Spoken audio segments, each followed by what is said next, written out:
De Vampiro a Louco foi a primeira que a gente tocou aqui, né?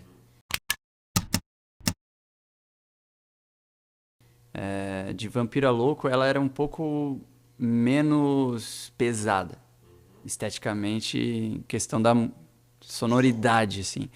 Era tipo aquele negocinho. Realmente era isso aqui.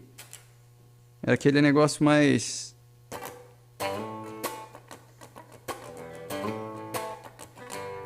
E aquela. E a bateriazinha mais. Saca? Não era tão barulhento assim, tão. A frequência tão rock, um pouco mais pesado. Ela era mais. A estética dela era menor, assim, era mais soul do que rock, tipo assim. Na hora da pré-produção, na verdade, que eu fui lá pra Floripa com um brother meu, Vitinho, Vitor Pradella. E aí eu mostrei pra ele, já tava pronto, e eu falei, cara, eu quero teu pitaco. Aí ele olhou pra mim e falei, pô, tu é o cara do fuzz, né, velho?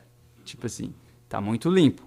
Posso dar uma sugestão? Aí foi onde a música foi pra um outro lugar, assim. Ele até tirou de dentro de mim algo mais ainda.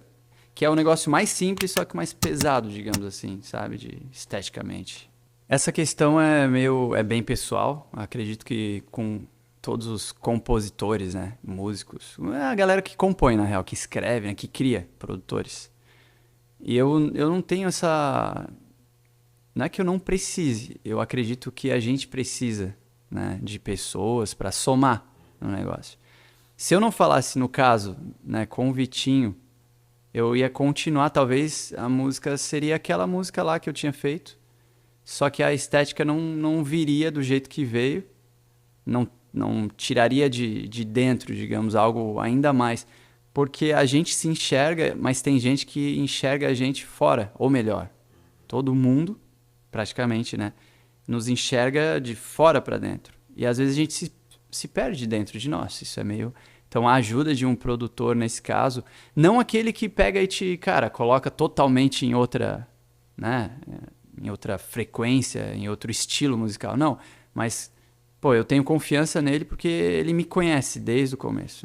Tudo, cara. Eu vou trocar de guitarra, eu falo com ele, entende? Então, e ele, pra mim, é um mestre, assim, nesse sentido.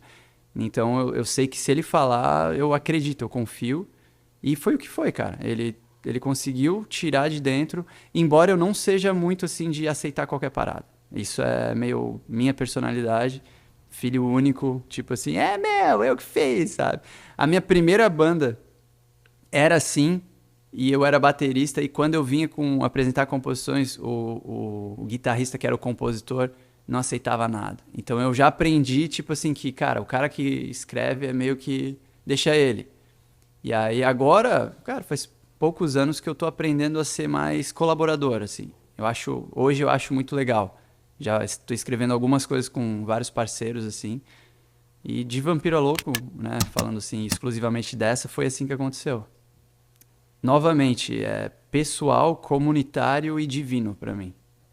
Escrever. É o jeito que eu encontrei desde garotinho de me expressar, porque eu era muito tímido. Talvez eu ainda seja e tô disfarçado aqui. Mas eu acho que não, acho que né, achar, enfim. ah, eu escrevo para me expressar ou para expressar algo que eu acredito. E sempre foi assim, cara. Desde da redação no colégio. A aula de redação para mim era. Eu olhava para aquele caderno de linhas azuis, né? Aquele papel que hoje em dia eu espero que ainda exista. E aí, cara, eu começava a compor as palavras, as historinhas. E para mim, a, o escrever, a composição hoje é a mesma coisa. Embora eu não escreva de mim, né, somente. É eu junto com algo que eu acredito.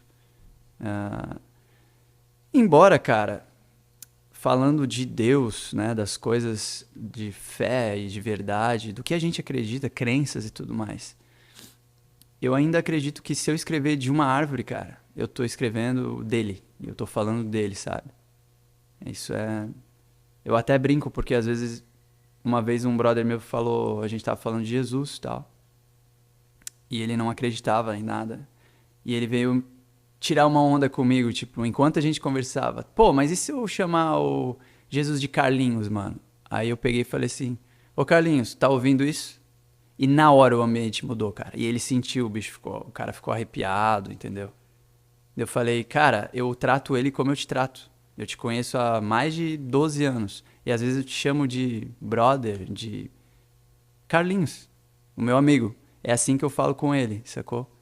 E aí, então assim, cara, o poder das palavras, da escrita é muito legal, mas por trás a intenção é o que torna toda a parada, pra mim, né, até hoje, assim, é o que torna um negócio vivo. Eu já fui muito metodista, não sei se essa é a palavra, mas eu já fui muito de métodos, de ter um método. Cara, sempre as escritas, as minhas redações ou composições eram 4 linhas, duas, quatro, ou duas, quatro, duas, 8. É sempre uma métrica assim e tal. Mas em questão do tema em si, hoje eu deixo rolar porque faz também pouco tempo. Acredito que uns 2 anos só, ou menos até, que eu entendi o processo criativo espontâneo, que até então para mim não existia. E que faz parte do Espírito da Verdade, que a galera chama de Espírito Santo. Onde a coisa vai acontecendo. Eu já fui muito chatão, de tipo assim, não, vai ser isso. Eu toquei três músicas aqui de Vampiro a Louco, que é o meu testemunho. Eu nunca conseguia fazer, em 12 anos, cara, eu nunca consegui fazer uma música do meu testemunho. Porque, pô, quando eu vou falar pra alguém, no mínimo é 2 horas falando e quando eu vejo já tô falando dos meus filhos, tá ligado? É muita história.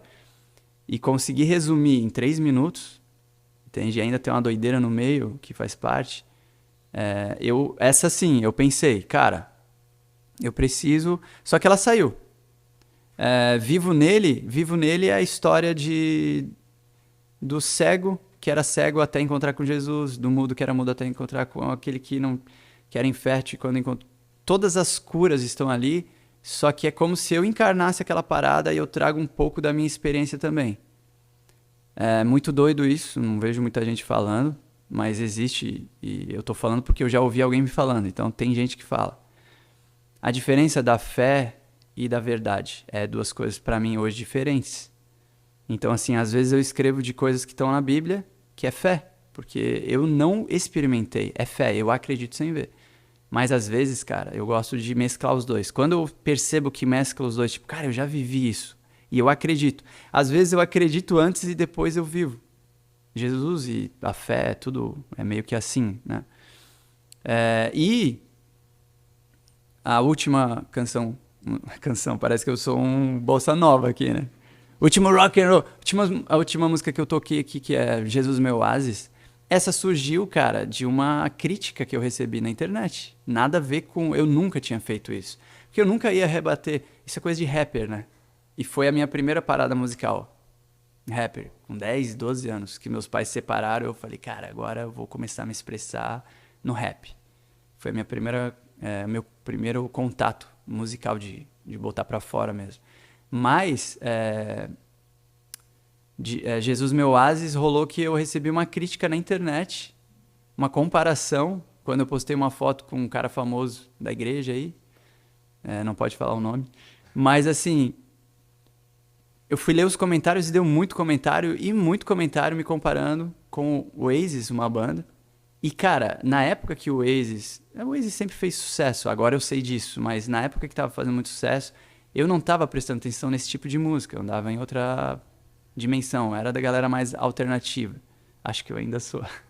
Mas eu fui conhecer agora.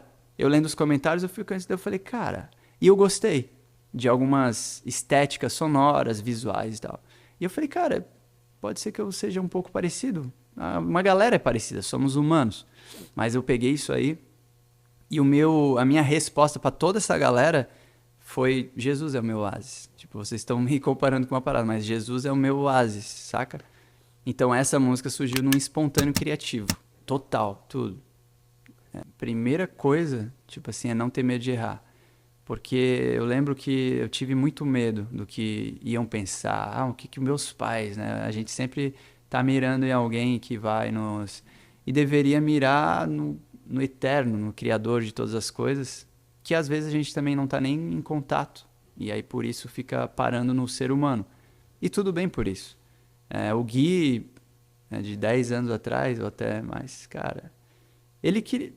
10 anos atrás eu tava querendo falar de Jesus de uma forma que todo mundo pudesse ouvir e aceitar e tudo mais.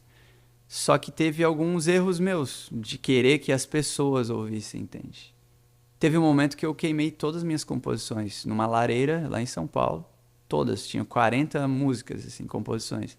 E eu queimei e falei, eu fiz pra ti, Jesus. E eu queria que as pessoas ouvissem. Então, ali eu vejo alguns erros, sabe? A partir disso, depois de 2, 3 anos, é que eu comecei a fluir no que eu tô vivendo, começando a viver hoje. Que é um negócio mais autoral e com a minha personalidade nova em Cristo, sabe? Então a dica é não ter medo de errar, pedir conselhos, referências, ter referências, sabe? Se espelhar em pessoas que já fizeram ou fazem o negócio. Porque quem está fazendo e as pessoas estão se inclinando, digamos, para ouvir, é porque aquilo comunica. Acredito que a parada mais interessante nisso é comunicação, cara. Não é nem sempre a composição. Então, eu já fiz muita poesia. Eu não tô mais nessa, sabe? Amo, admiro, tenho vários amigos artistas que são poetas mesmo. Eu até devo ter o meu lado meio poeta, mas hoje eu prefiro ficar num negócio um pouco mais direto. Tipo, cara, isso aqui é Jesus, é a luz de Deus e ponto. Sacou? Isso aqui é evangelho mesmo. Não... E desse jeitão aí, sabe?